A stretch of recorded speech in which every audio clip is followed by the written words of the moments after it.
Praise the Lord. கர்த்தரும் இரட்சகருமாகிய இயேசு கிறிஸ்துவின் இனிய நாமத்தினாலே உங்களுக்கு என் அன்பின் வாழ்த்துக்கள். இந்த புதிய நாளை காண செய்த தேவனுக்கு ஸ்தோத்திரம் உண்டாவதாக. இந்த நாள் உங்கள் ஒவ்வொருவருக்கும் நன்மையாய் ஆசீர்வாதமாய் இருக்க கர்த்தர் கிருபை செய்வாராக. ஏசாயா தீர்க்கதரிசன புஸ்தகம் 48வது அதிகாரம் 16வது வசனம். நீங்கள் என் சமீபத்தில் வந்து நான் சொல்வதை கேளுங்கள். நான் ஆதி முதற் கொண்டு அந்தரங்கத்தில் பேசவில்லை. அது உண்டான காலம் துவங்கி அங்கே நான் இருந்தேன். இப்பொழுதோ கர்த்தராகிய ஆண்டவரும் அவருடைய ஆவியும் என்னை அனுப்புகிறார். கர்த்தருடைய பரிசுத்த நாமம் மகிமைப்படுவதாக. தீர்க்கதரிசி ஏசாயாவை கொண்டு கர்த்தர் தம்முடைய ஜனத்துக்கு சொல்லுகிற வார்த்தை, நீங்கள் என் சமீபத்தில் வந்து நான் சொல்வதை கேளுங்கள். ஆண்டவர் எனக்கு என்ன சொல்லுகிறார்? இந்த காரியத்தில் ஆண்டவர் எனக்கு தருகிற வார்த்தை என்ன? ஆண்டவர் எனக்கு தருகிற ஆலோசனை என்ன? அல்லது இந்த காரியத்தில் ஆண்டவருடைய சித்தம் என்ன, விருப்பம் என்ன? இவைகளை கேட்க நாம் அவருக்கு சமீபமாய் செல்ல வேண்டும் என கர்த்தர் விரும்புகிறார். பிரியமான கர்த்தருடைய பிள்ளைகளே, அந்த மாம்சமாகிய திரையை அவர் கிழித்து ஒரு புதிய ஜீவ மார்க்கத்தை நமக்கு உண்டு பண்ணினது எதற்கு தெரியுமா? தள்ளி நின்று பார்ப்பதற்கு அல்ல, பக்கத்தில் வந்து உறவாடுவதற்கு. அவர் நம்மோடு பேச விரும்புகிறார். சங்கீதக்காரனாகிய தாவீதை கர்த்தர் இருதயத்துக்கு ஏற்றவனாய் கண்டதிலே ஒரு காரணம் என்ன தெரியுமா? தாவீது சொல்லுகிறார், தேவன் ஒரு விசை விளம்பினார், நான் 2 தரம் கேட்டேன் என்று.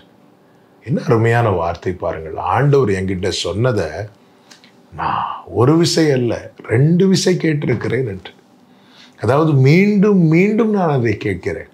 கர்த்தர் என்னோடு பேசுகிறத மீண்டும் மீண்டும் கேட்கிறேன். 139வது சங்கீதத்தில் என்ன சொல்லுகிறார்? நம்முடைய ஆலோசனைகள் எனக்கு எத்தனை அருமையானவைகள், எவ்வளவு அருமையானவைகள்.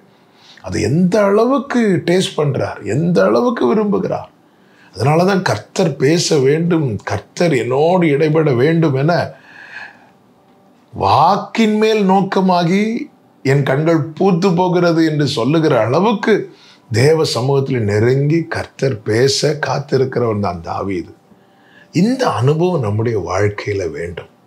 சமீபமாய் வந்து நம் தேவனுக்கு சமீபமாய் நெருங்க வேண்டுமானால் எது நம்மை தேவனிடத்தில் நெருங்க விடாதபடி தடுக்கிறதோ அதை நம்மை விட்டு தூரப்படுத்த வேண்டும். நாம் சமீபமாய் வந்து அவர் சொல்வதை கேட்கிற அனுபவத்தில் நம்முடைய வாழ்க்கை இருக்குமானால், இங்கே சொல்லப்பட்டிருக்கிறது 17வது வசனத்துல, பிரயோஜனமாய் இருக்கிறதை உனக்கு போதித்து நீ நடக்க வேண்டிய வழியிலே உன்னை நடத்துகிற உன் தேவனாகிய கர்த்தர் நானே. நான் எந்த பாதையில் நடக்கணுமோ அந்த பாதையில் என்னை நடத்த எனக்கு வேண்டிய ஆலோசனைகளை தருகிறது மாத்திரமல்ல, என்னை அவர் நடத்துகிறவராகவும் இருக்கிறார். அவர் என்னிடத்தில் எதிர்பார்க்கிறது சமீபத்தில் வந்து அவர் சொல்வதை கேட்க வேண்டும். ஒரு நாளில் 24 மணி நேரம் கர்த்தர் தருகிறார். யார் சொல்வதை அதிகம் கேட்கிறோம் அல்லது யார் சொல்வதை கேட்க விரும்புகிறோம்? கர்த்தர் நம்மோடு பேச விரும்புகிறார்.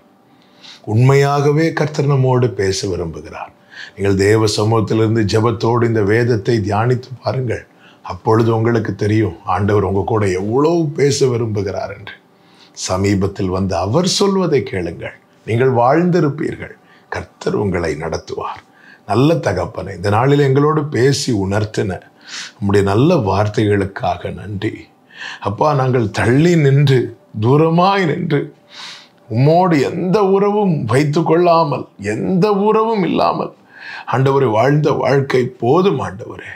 நாங்கள் உமக்கு சமீபமாய் வந்து உங்க பாதப்படியில் அமர்ந்து நீர் சொல்வதை கேட்க எங்களுக்கு கிருபை தாரும், உணர்வுள்ள இருதயத்தை தாரும். இயேசுவின் நாமத்தில் பிதாவே, ஆமென்.